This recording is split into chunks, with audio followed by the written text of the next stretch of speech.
Get your things. You're fired. The words from my manager, Mr. Sampson, were as cold and sharp as the polished marble floor of his office. They sliced right through the air, right through the flimsy armor of my dignity, and lodged themselves deep in my chest. I stood there in my simple gray cleaner's uniform, my hands still smelling faintly of lemon polish and disinfectant, and I could feel the eyes of Brenda, the head housekeeper, boring into my back. She was enjoying this.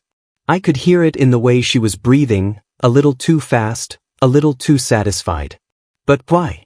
I managed to whisper, though the question felt stupid, pointless. Anyway, they thought I was a thief. Me, Maya Johnson, a woman who hadn't so much as taken a stray sugar packet from the break room in 15 years of service at the Grand Majestic Hotel. A woman who worked 60 hours a week, with aching knees and a tired back, to make sure my son, David, could study engineering without worrying about debt. Mr. Sampson leaned back in his leather chair, a throne from which he judged the little people like me.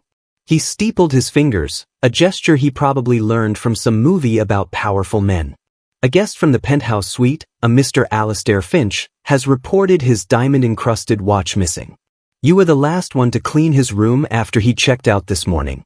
It's a simple equation, Maya. His voice dripped with condescension. He said my name like it was a dirty word. An equation. My life, my reputation, my son's future, all reduced to a simple, cruel equation. I didn't take anything, I said, my voice a little stronger now. I would never. You know me, Mr. Sampson. I've worked here for 15 years. He waved a dismissive hand. 15 years of opportunity, perhaps. Brenda, search her locker. And her purse. Brenda practically lunged for my worn-out handbag that sat on the chair by the door. She dumped its contents onto the floor with a clatter. My wallet, a half-eaten granola bar, a tube of lip balm, a worn photo of David on his first day of college, and a small, plain-looking black notebook. She ignored the notebook, her eyes scanning for something shiny, something expensive. Of course, she found nothing. They searched my locker. They found nothing. But it didn't matter. In their eyes, I was already guilty. But was it the color of my skin? The worn-out soles of my shoes? The fact that I was a cleaner and not a guest? It felt like all of those things. It felt like a story that had been written long before I even walked into that room. We're not pressing charges, Mr. Sampson said, as if this was an act of great mercy. Consider that a gift for your years of service. Now, leave the premises. You are no longer welcome here. I walked out of that office, down the long, carpeted hallway I had vacuumed thousands of times, my feet feeling heavy, like they were sinking into the floor. The other staff, my friends, averted their eyes. They knew what had happened. They knew it was wrong, but they were powerless, just like me. Fear is a powerful silencer in places like this. I didn't cry. Not then. The shock was a dam holding back the flood of tears. I walked out into the chilly afternoon air, the grand golden doors of the hotel closing behind me with a soft, final thud. It was only when I was on the bus, rattling its way toward my small apartment, that I remembered the little black notebook still in my purse. The one Brenda had ignored. The notebook that the quiet, respectful guest in the penthouse had left behind. The notebook that was about to change everything. What do you do when the world you've carefully built for years is shattered in an instant? Do you crumble? Do you accept the injustice? Or do you find that last little sliver of hope and hold on to it with everything you've got? I sat in my small living room, the termination letter lying on my coffee table like a death certificate for my career. The dam broke, and the tears finally came, hot and angry. I cried for my lost job, for the humiliation, for the dark cloud of suspicion that would now follow me. Most of all, I cried for my son. How was I going to tell him? How was I going to keep supporting his dream when mine had just been so cruelly extinguished? Let me tell you a little about myself. I'm not just a cleaner. I'm a mother, a widow, and once, a long time ago, I was a student with my own dreams of studying business. But life happens. My husband, Mark, got sick, and the medical bills piled up like mountains. After he passed, it was just me and David. My job at the Grand Majestic wasn't glamorous, but it was steady. It was honorable. I took pride in my work. I knew the name of every permanent resident, the favorite flower of the old lady in 702, the way Mr. Henderson in 1210 liked his towels folded just so. I wasn't invisible to them. But to management, to Mr. Sampson, I was just part of the furniture, easily replaced. He was the kind of man who never looked you in the eye, who would walk past you without a word of greeting, but who would materialize instantly if he saw a smudge on a window. He managed through fear, imposing small, unfair fines on the staff for minor infractions. A minute late from break, a cart left in the wrong spot. It kept everyone on edge, afraid to speak up, afraid to be the next one singled out. Brenda was his loyal lieutenant, a woman who seemed to have forgotten she once pushed a cleaning cart herself. She relished her small bit of power, using it to make the lives of the women under her just a little bit harder. The guest in the penthouse, Mr. Harrison, was different. He'd been staying at the hotel for 3 months, a quiet, older man with kind eyes who always remembered my name. He was a creature of habit. He'd leave a small, handwritten note every morning. "Thank you, Maya. The room looks wonderful," or, "Maya, could you please leave an extra bottle of water? Thank you." Simple things, but in a world where I was often treated as if I didn't exist, those notes were like little sparks of light. He worked constantly, his suite filled with papers and books. I never knew what he did, only that it was important. He checked out that morning, leaving a generous tip and one of his usual notes. It was after I had finished cleaning, making the room pristine for the next guest, that I saw it. A small, black moleskine notebook, tucked down the side of the armchair. It looked so plain, so ordinary, I almost missed it. My first instinct was to run it down to the front desk, but the rule was clear. All lost items go directly to the head housekeeper's office. To Brenda. I knew if I gave it to her, she'd take the credit. A small, petty thought, I know, but after years of being overlooked, I wanted to be the one to do the right thing and be seen for it. So I tucked it into my apron pocket, planning to drop it off with Brenda at the end of my shift. But I never got that chance. My shift ended in Mr. Sampson's office, with my life in pieces on his marble floor. Now, sitting in my silent apartment, I pulled the notebook from my purse. I knew I shouldn't open it. It was a guest's private property. But I was desperate. I felt like I had nothing left to lose. My integrity had already been questioned and condemned. What was one more transgression? My fingers trembled as I opened the cover. The pages were filled with dense, elegant handwriting. There were complex mathematical equations, intricate diagrams, and pages of prose about something called neural network optimization and predictive AI modeling. It was all Greek to me, but I could feel the power in the words, the weight of a brilliant mind at work. Tucked into the back pocket of the notebook was a simple, stark white business card. It didn't have a company name. Just a name, Arthur Harrison, and a private cell phone number. No title, no address. Just a name and a number. My heart started to pound. This was him. The man from the penthouse. My mind raced. What if I called him? What would I say? "Hello, my name is Maya. I was the cleaner who you probably think stole a watch, but I didn't, and by the way, I have your very important-looking notebook." It sounded insane. He'd probably hang up and call the police himself. But then what other choice did I have? Mr. Sampson had threatened me. He said he wouldn't press charges, but what if he changed his mind? What if the guest, this Mr. Finch they mentioned, decided to? An accusation like that could follow me forever, making it impossible to find another job. My eyes fell on the photo of David on my mantelpiece. He was smiling, so full of hope and promise. I was doing this for him. I had to fight. This notebook, this phone number, it was the only weapon I had. My hand was shaking so badly I could barely dial the numbers. I took a deep breath, held it, and pressed the call button.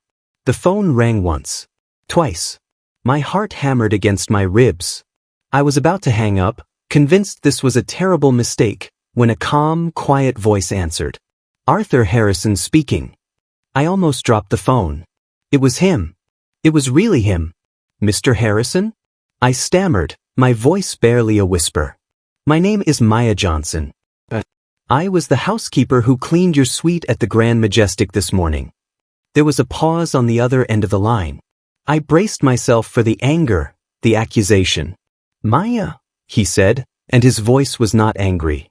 It was filled with an almost unimaginable relief. Oh, thank God. Tell me you found it. Tell me you have the black notebook. My breath came out in a rush. Yes, sir. I have it right here. I found it after you left. I was going to turn it in, but... My voice broke. I couldn't bring myself to say the words. But something happened, he finished for me, his tone shifting, a new sharpness in it. What happened, Maya? So I told him. I told him everything. About the missing watch that wasn't his, about Mr. Sampson and Brenda, about being accused and fired and humiliated in front of everyone. I spoke in a low, trembling voice, the shame and anger of the day pouring out of me. He listened patiently, without interruption. The silence on his end was so profound, I could feel him absorbing every word, every injustice. Have you ever felt so completely unheard, and then suddenly, someone with the power to change everything is listening to your every word? It's a feeling that can either terrify you or give you a strength you never knew you had. For me, it was both. When I finally finished, the line was quiet for a long moment. I could hear the faint sound of traffic in his background, the hum of a world that was so different from mine. Maya, he said, and his voice was dangerously calm. First, let me be very clear. The watch they are talking about is not mine. I don't own a diamond watch. It sounds like something Mr. Finch from the neighboring suite would own. He likes flashy things. Second, that notebook you are holding is worth more to me than this entire hotel chain. It contains the final piece of a project I've been working on for 20 years. You finding it and calling me, you have no idea what you've just done. I was stunned into silence. I was holding something that valuable? Third, he continued, and now his voice was hard as steel, what they did to you is not just unprofessional. It is cruel, it is discriminatory, and it is unacceptable. People like that, people who abuse their sliver of power to step on good, hardworking folks, they make my blood boil. I didn't know what to say. I just held the phone to my ear, tears now silently streaming down my face. These were not tears of sadness, but of a strange, fragile hope. Where are you right now, Maya? He asked. I'm at home, I whispered, giving him my address. Stay right where you are. Do not go anywhere. Do not speak to anyone from the hotel if they call. I am turning my car around. I am on my way to you now. And then, you and I are going back to the Grand Majestic, and we are going to have a little chat with Mr. Sampson. The hour it took for Mr. Harrison to arrive was the longest of my life. I paced my small apartment, my heart a frantic drum against my ribs. What was happening? A reclusive, powerful man was driving to my humble apartment in a part of town the guests of the Grand Majestic probably didn't even know existed. Part of me was terrified. What if this was a trick? What if he was bringing the police? But the kindness in his voice, the steel-edged anger on my behalf, it felt real. When the buzzer rang, I jumped. I looked through the peephole and saw him standing there. He was just as I remembered him from the hotel, older, with a gentle face, dressed in a simple but impeccably tailored suit. He wasn't flanked by security or lawyers. He was alone. I opened the door. Maya, he said with a small, reassuring smile. May I come in? He stepped inside and looked around my apartment. It was small, meticulously clean, and filled with photos of David. He wasn't looking with judgment, but with a quiet understanding.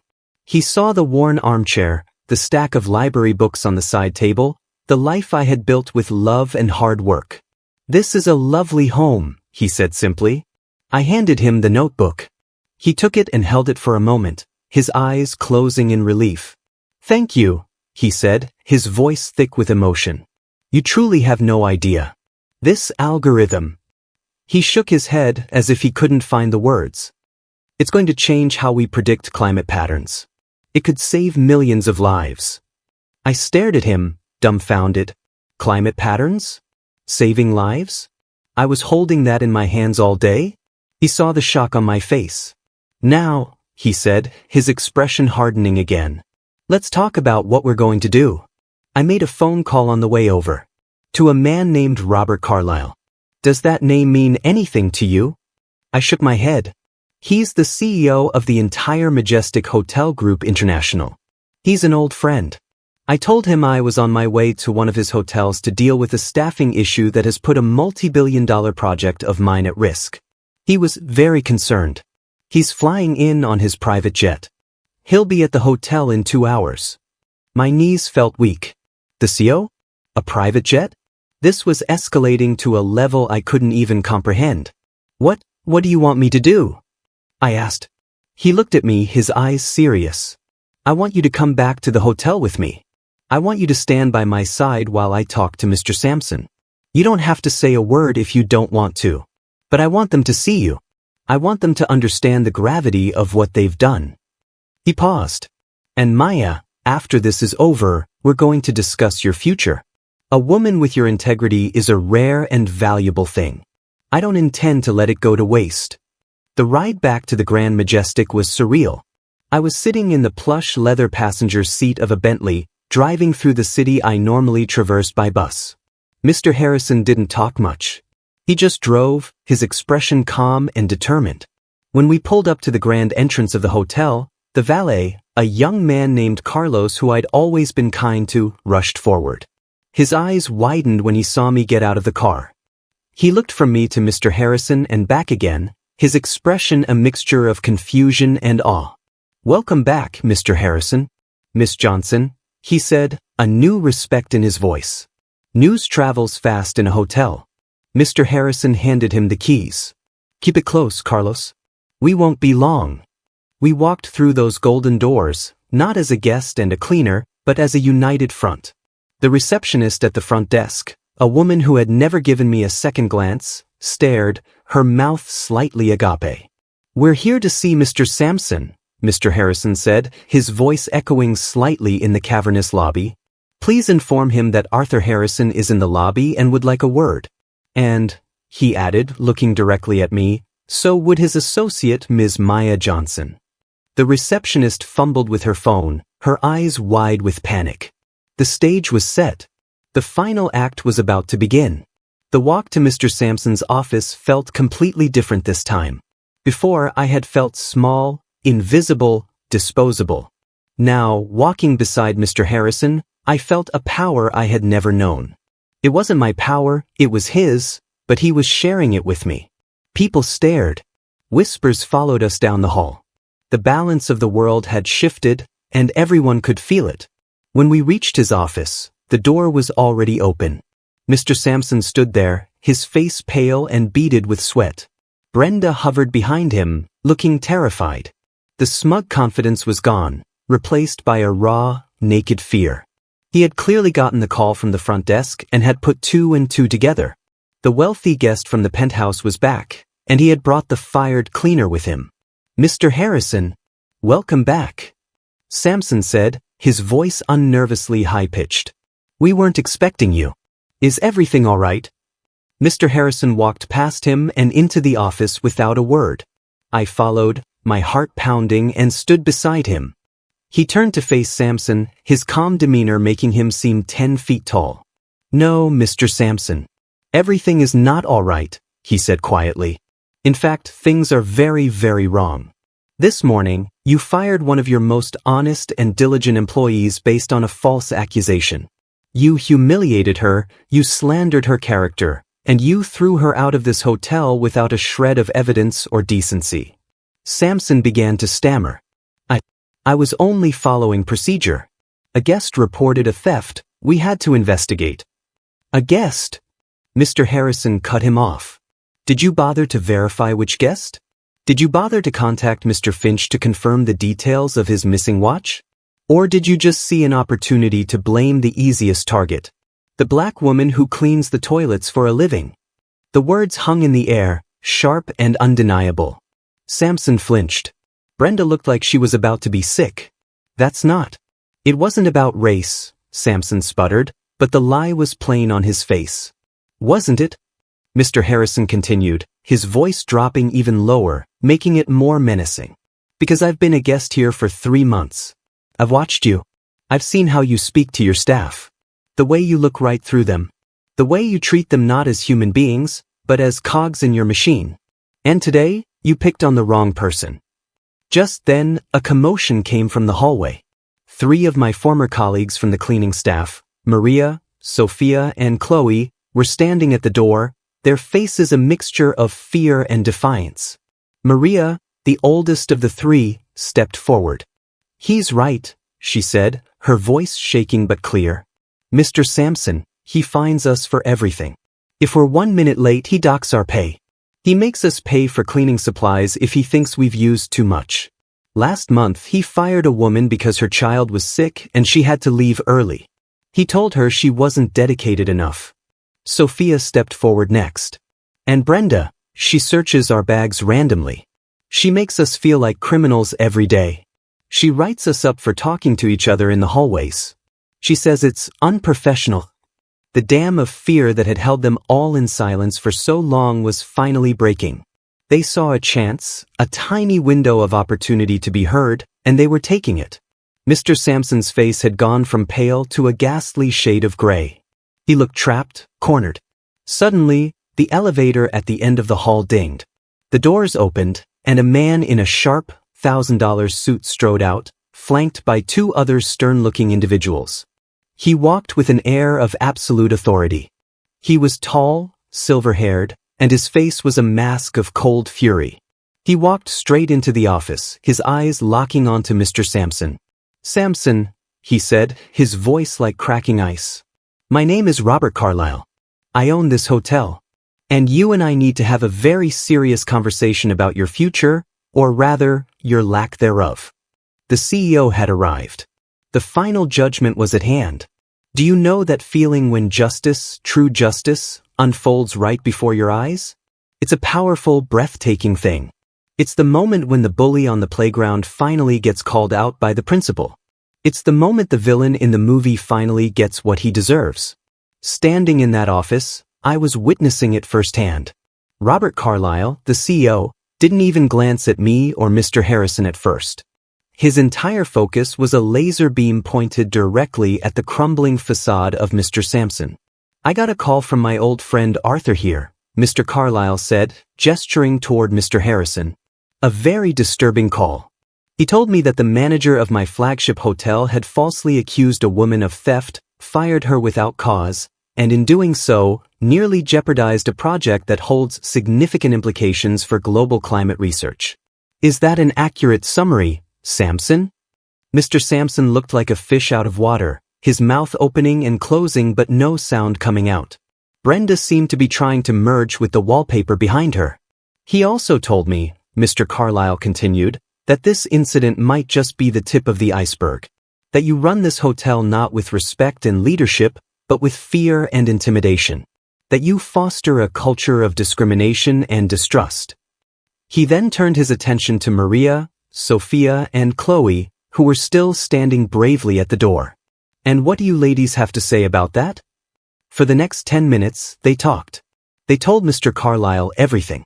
Years of pent-up frustration and fear came pouring out.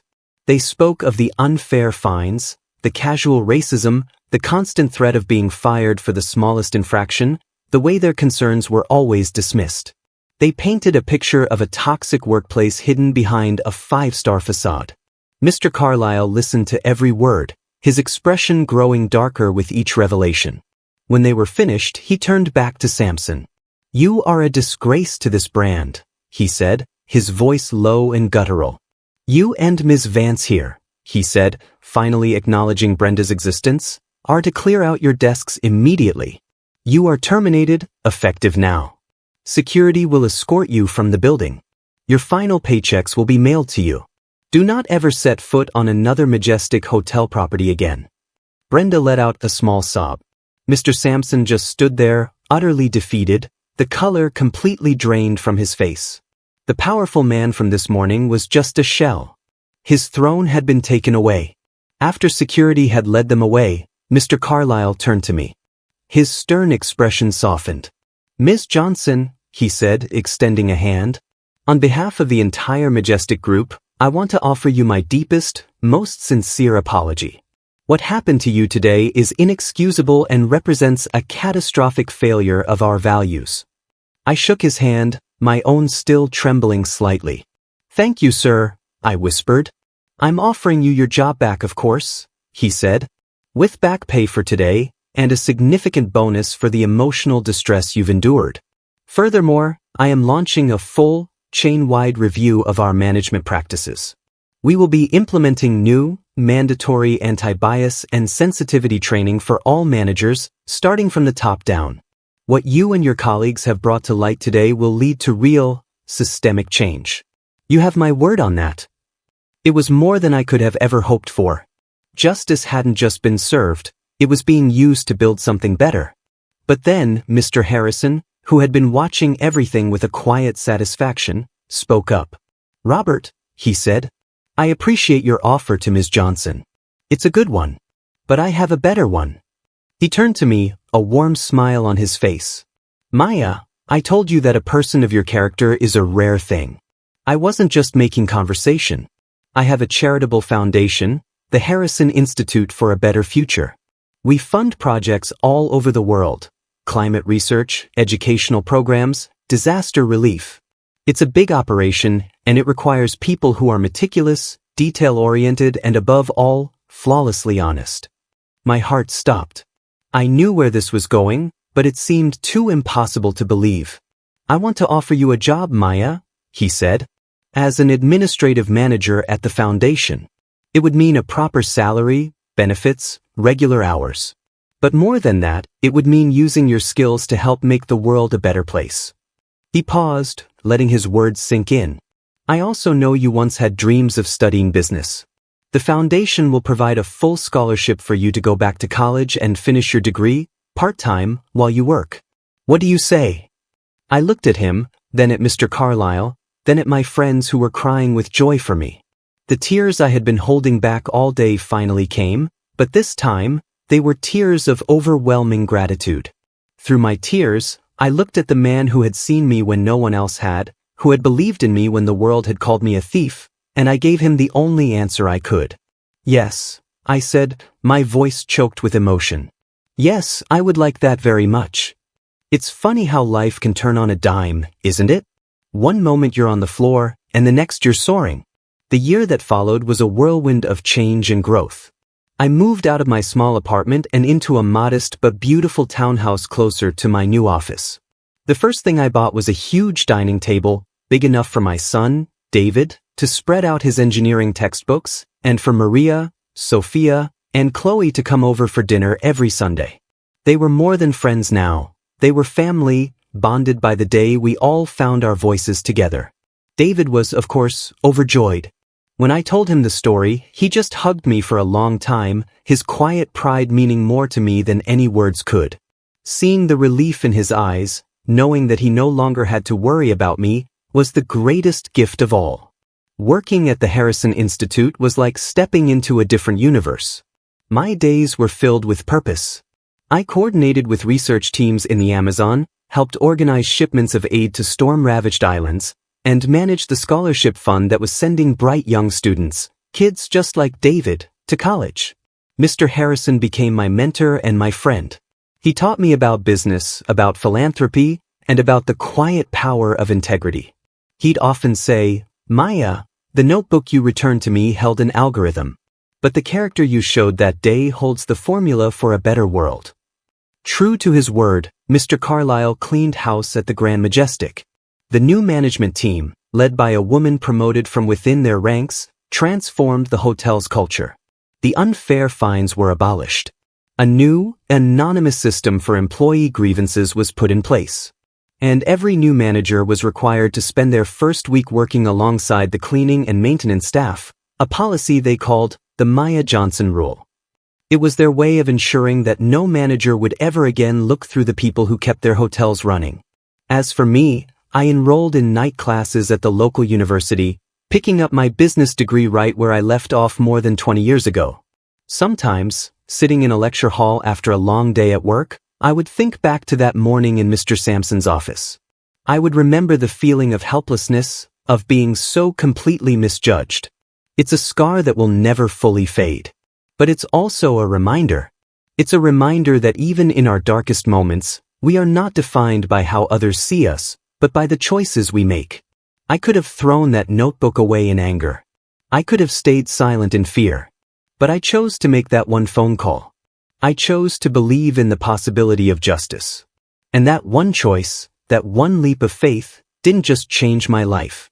It sent ripples of change through the lives of so many others. It proved that one small voice, when heard by the right person, can become a roar that tears down walls. So, let me ask you this. How many times have you witnessed a small injustice and stayed silent?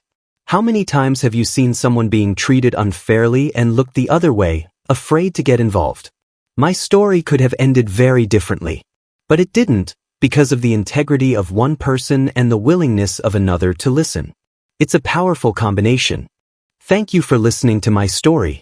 If it touched you in any way, please drop a comment below and let me know. What did you learn from it? And don't forget to subscribe for more stories that remind us of the power we all hold to make a difference. Because you never know when you might be the one who needs to make that call, or the one who needs to answer it.